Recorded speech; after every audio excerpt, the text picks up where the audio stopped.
morning, students.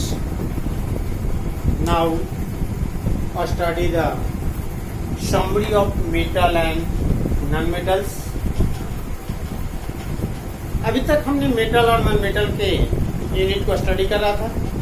Board ने कुछ topic को सिलेबस से हटाया है, जिसमें मेटल स्ट्रक्चर या मेटलर्जी को हमारी सिलेबस से हटा ली गई है। तत्काल अभी आप लोग के लिए 2020 ईयर के स्टूडेंट्स के लिए इसलिए मेटलर्जी की तरफ हम लोग नहीं जा रहे हैं या स्ट्रक्चर ऑफ मेटल की ओर नहीं हमको पढ़ना है। हमें जनरल रूप से मेटल्स नॉन मेटल्स का physical chemical properties, chemical bondings यही पर स्टडी करना है। इसलिए आज हमने फिर इस यूनिट का एक समरी तैयार करें, समरी स्टडी करेंगे, जिसमें समरी में हमें मिलेगा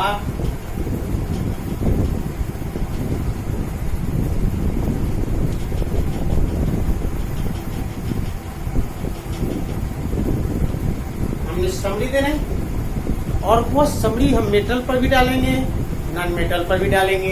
सबसे पहला समरी मेरे पास मेटल्स पर।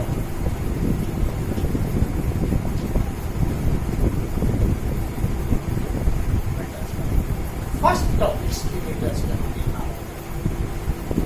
ऐसी स्थिति में हमने बोला है कि मेटल्स एलिमेंट को जनरली बर्जलियस साहब ने क्लासिफाइड किया है, जिसमें एक मेटल को बोला गया है, एक पार्ट को नॉन मेटल बोला गया है, एक को मेटलाइज्ड बोला गया है। लेकिन हमें तो स्टडी मेटल्स और नॉन मेटल्स पर करना है।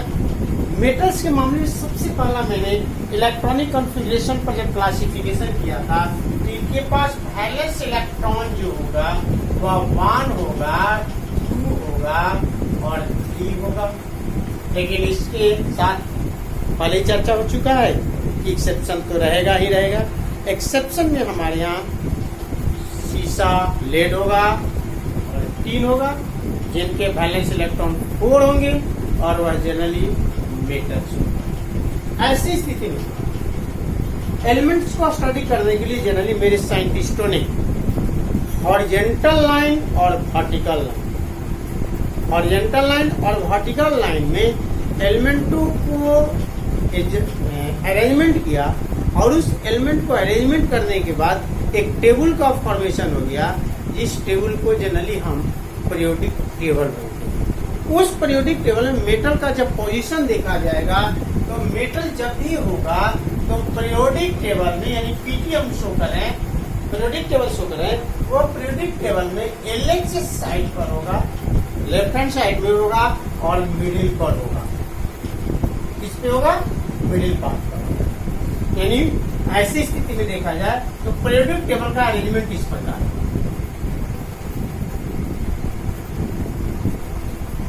इसी तरह बड़ा है, यहाँ 1 2 है, यहाँ 3 4 5 6 7 12 तक है, यानी 3 to 12, यहाँ 13 to 18 तक है।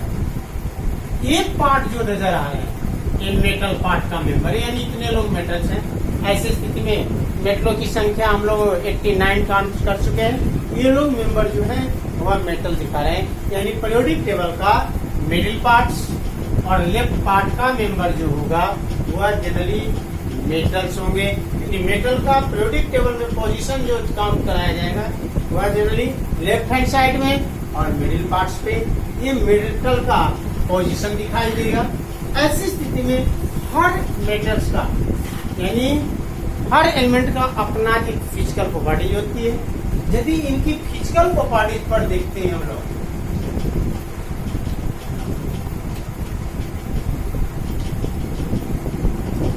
फिजिकल प्रॉपर्टीज, तो हमने फिजिकल प्रॉपर्टी में जनरली मेटल से ही डिफाइन कराया था, जिसमें हमने बोला था कि मेटल मैलिएबल होगा, यानी इनको हमने ईटेन बाई थिंक लेयर में कन्वर्ट कर पाएंगे, यानी मेलिएबल होगा। यहीं पर एक और यहीं पर ले लेते हैं, ये इनके पास डक्टिलिटी होगी, यानी इनको थिन वायर में कन्वर्ट कर सकते हैं। और यदि मेलिएबिलिटी और डक्टिलिटी की तरफ चले तो सबसे सुपर मेलिएबल और सुपर डक्टाइल जो होगी वह गोल्ड होगा। और डक्टाइल में मेरे पास गोल्ड की डक्टिलिटी काउंट की जाएगी, तो उस डक्टिलिटी में आप काउंट किए हैं पर ग्राम 2000 मीटर वायर कन्वर्ट होगा। यानी हर मेटल जो होगा वह मेलिएबल होगा और डक्टाइल होगा। दूसरी इससे हमने एक इलास्टिसिटी,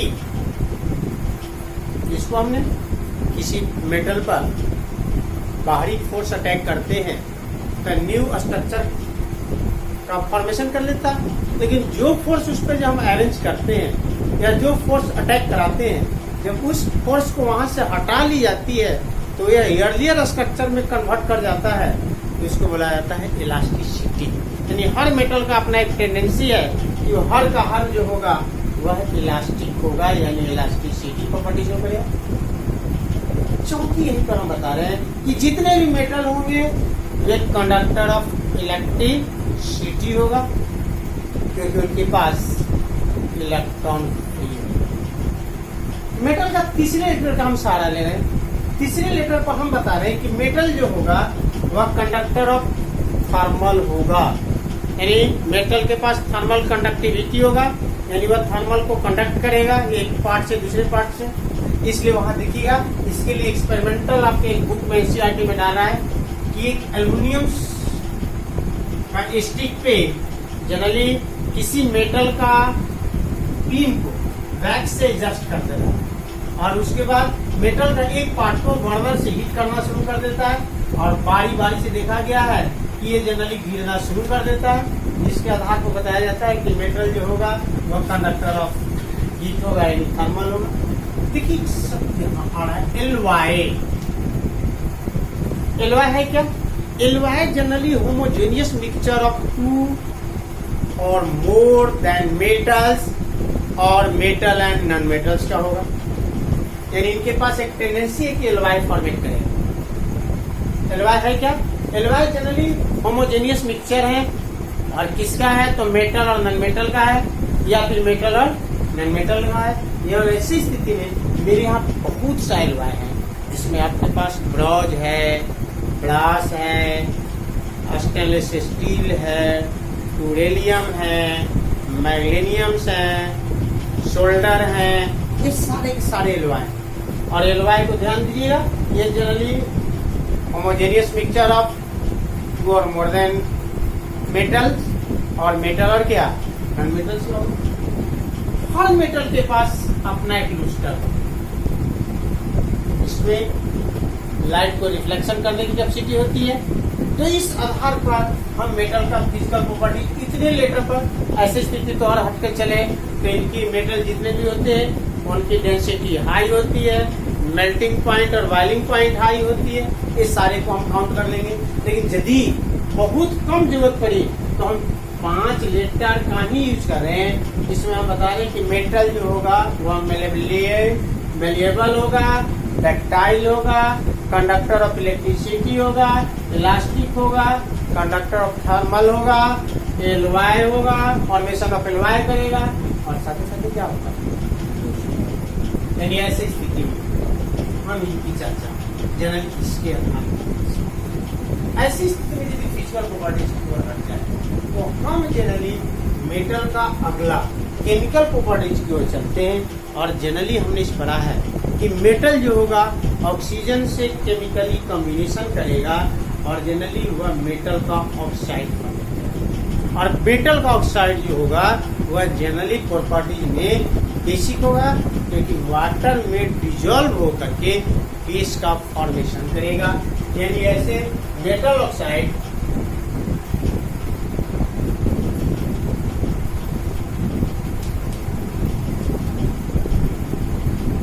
में generally metal plus oxygen react करेगा और ये मेटल का ऑक्साइड हो जाएगा। लेकिन ये मेटल ऑक्साइड जो होगा वह नेचर में बेसिक होगा। लेकिन कुछ मेटल ऑक्साइड जो होते हैं वह एम्फोटेरिक होते हैं, यानी एम्फोटेरिक रे ऑक्साइड होते हैं जो एसिडिक और बेसिक दोनों बिहेव को शो करते हैं। उसको हम बोलते हैं कि वह जो होगा वह एम्फोटेरिक ऑक्साइड होगा। यानी ऐसी स्थिति एम्फोटेरिक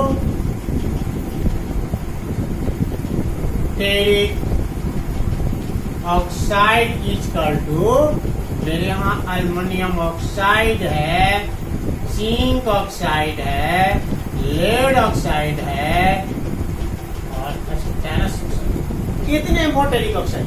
एनीवे ऑक्साइड आम रूप से बता रहे हैं कि मेटल जब ऑक्सीजन से रिएक्ट करेगा तो मेटल का ऑक्साइड फॉर्मेट होगा।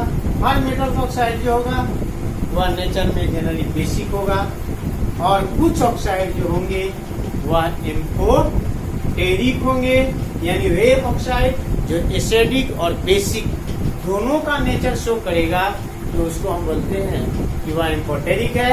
जिसमें इसमें दो का आपका एग्जाम्पल डाला गया है। यह यदि हाइड्रोक्लोरिक एसिड से रिएक्ट करेगा तो उस समय एल्युमिनियम क्लोराइड और वाटर मॉलिक्यूल फॉर्मेट करेगा।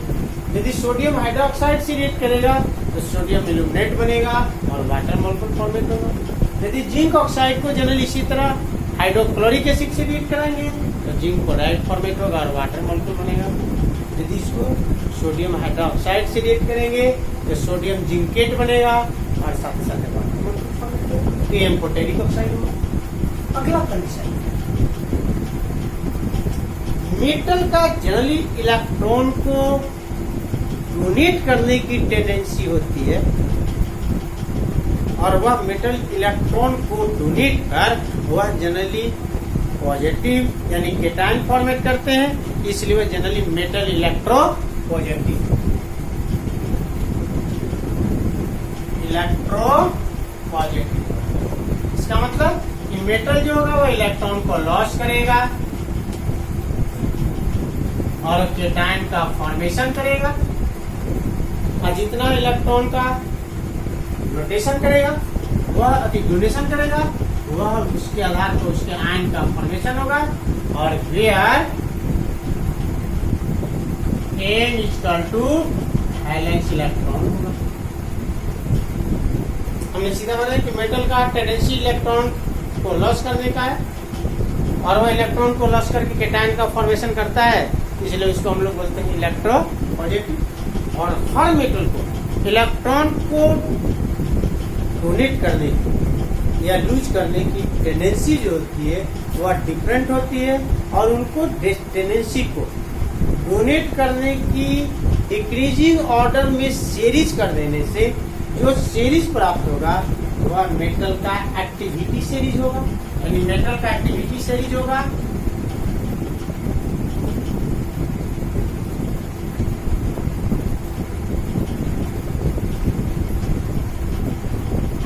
सीरीज मेरे पास होगा। तो आपको हर बार हमने याद कराया है काना का मांग अल्जन फेकोनी सिंदूर पीबी एच हप्पा।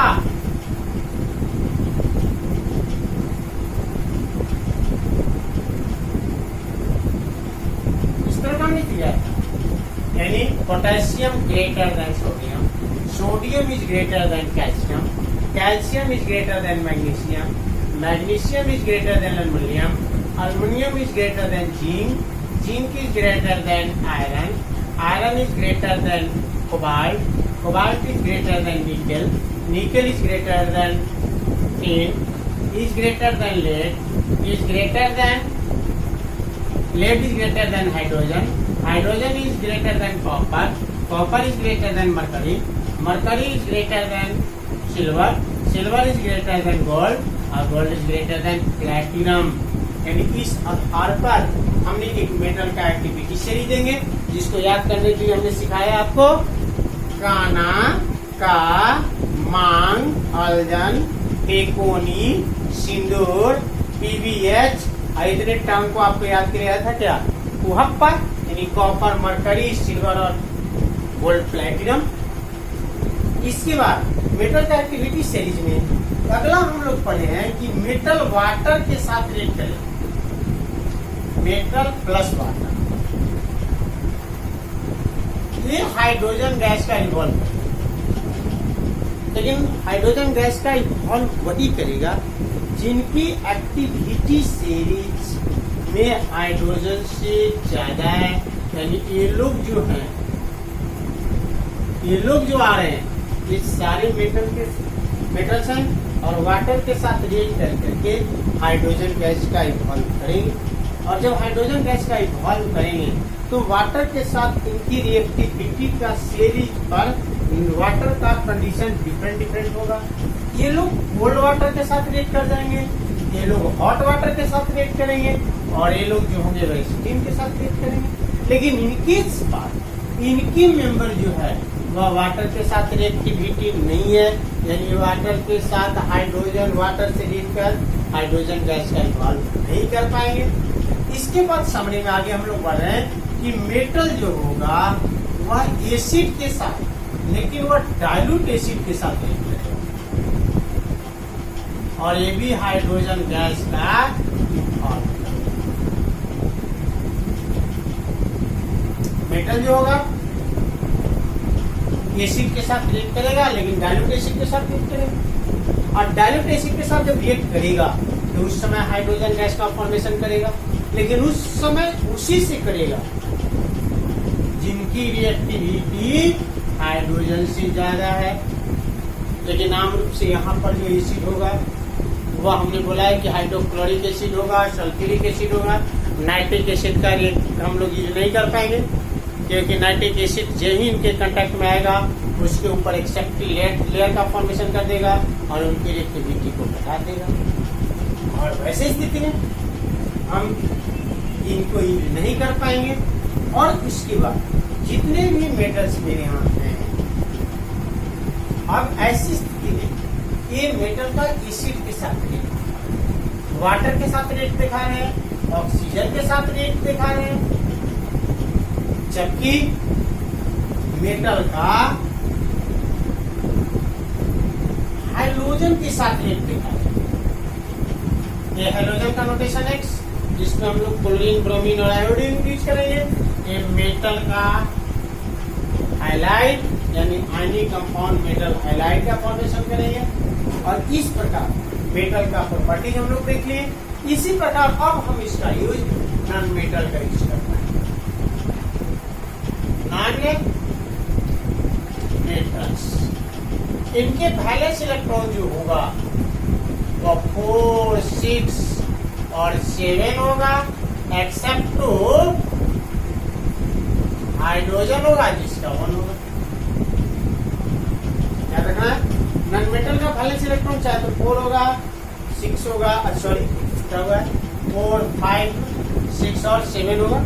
8 वाले भी होंगे, लेकिन हमने 8 वाले को नोबेल गैस नहीं डाल रहे हैं, नोबेल गैस भी होंगे, उसको भी शामिल किया जा सकता है। 8 वाले भी होंगे, एक्सेप्शन ऑफ हाइड्रोजन जो होगा 1 होगा। ये राइट पार्ट पीरियोडिक टेबल का राइट साइड में जो लोग होंगे उनकी पोजीशन जब पीरियोडिक टेबल में काउंट की जाएगी तो नॉन मेटल पीरियोडिक टेबल में राइट साइड पर पड़ा होगा। ये सारी चीज नॉन लगा हुआ इसका नॉन यानी नॉन वेरिएबल यानी non ductile, non conductor of electricity, non of electricity, non elasticity, non of thermal conductivity, not alloy formation, not physical property में नॉट जोड़ देना है, जिसमें हम इनको मेलिएबल और यहीं पर जोड़ा था डक्टिलिटी। इस इलास्टिसिटी और conductor of electricity, conductor of thermal formation of alloy और लस्टर, इसके साथ नॉन मेटल ऑक्साइड की ओर चल रहे हैं हम लोग। यहाँ जोड़ा है मैंने non metal oxide. Non metal oxide यानी नॉन मेटल्स जो होगा वह नेचर में एसिडिक होगा। नॉन मेटल जो होगा वह नेचर में एसिडिक होगा, लेकिन कुछ जो होंगे वह न्यूट्रल ऑक्साइड होगा।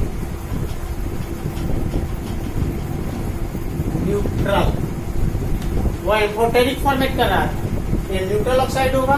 न्यूट्रल ऑक्साइड में यहाँ जो आएगा वह न्यूट्रल ऑक्साइड में यहाँ जो आएगा वह जनरली आम रूप से ऑक्साइड जो होगा वह कार्बन मोनोऑक्साइड होगा, नाइट्रस ऑक्साइड होगा, नाइट्रिक ऑक्साइड होगा, और वाटर मॉलिक्यूल होगा, यानी ये लोग एसिड का फॉर्मेशन नहीं करेंगे। नॉन मेटल ऑक्सीजन के साथ रिएक्ट करेगा और ये जनरली नॉन मेटल का ऑक्साइड फॉर्मेट करेगा और ये नेचर में जनरली एसिडिक होगा। अभी मेटल को बोला था कि इलेक्ट्रोपॉजिटिव होगा, लेकिन ये इलेक्ट्रोनेगेटिव होगा। ये इलेक्ट्रोनेगेटिव होगा, यानी नॉन मेटल क्या करेगा, इलेक्ट्रॉन को गेन करेगा और गेन करके नॉन मेटल का एनायन फॉर्मेट करेगा, जहां इन जो होगा वह वैलेंस इलेक्ट्रॉन, यानी वह इलेक्ट्रोपॉजिटिव था तो ये इलेक्ट्रोनेगेटिव होगा, लेकिन इनके पास कोई एक्टिविटी शेयरिंग नहीं बनती है। ये वाटर के साथ रिएक्ट करके हाइड्रोजन गैस का फॉर्मेशन नहीं करेगा। ये नॉन मेटल जो होगा ये भी एसिड के साथ रिएक्ट करके हाइड्रोजन गैस का फॉर्मेशन नहीं होगा, लेकिन यहाँ नॉन मेटल जो होगा वह हाइड्रोजन के साथ रिएक्ट करेगा और कोवलेंट नॉन मेटल का हाइलाइट बना रहा था। यहाँ मेटल जब हाइड्रोजन से जब रिएक्ट कर रहा था तो आयनिक हाइलाइट बना रहा था। यहाँ नॉन मेटल जब हाइड्रोजन के साथ रिएक्ट करेगा ये जनरली आम रूप से ये नॉन मेटल का हाइलाइट फॉर्मेशन करेगा। थोड़ी सी और चर्चा हम लोग जनरली बॉन्ड पर करेंगे। जनरली एक एलिमेंट दूसरे एटम के साथ रिएक्शन का कंडीशन क्या है? तो रिएक्शन का कंडीशन है कि हर मेटल अपने नियरेस्ट नोबल गैस के साथ या नियरेस्ट नोबल गैस का इलेक्ट्रॉनिक स्ट्रक्चर यानी वैलेंस ऑर्बिट का ऑक्टेट या ऑक्टेव या सुपर फॉर्म लेना चाहता है, ऑक्टेट,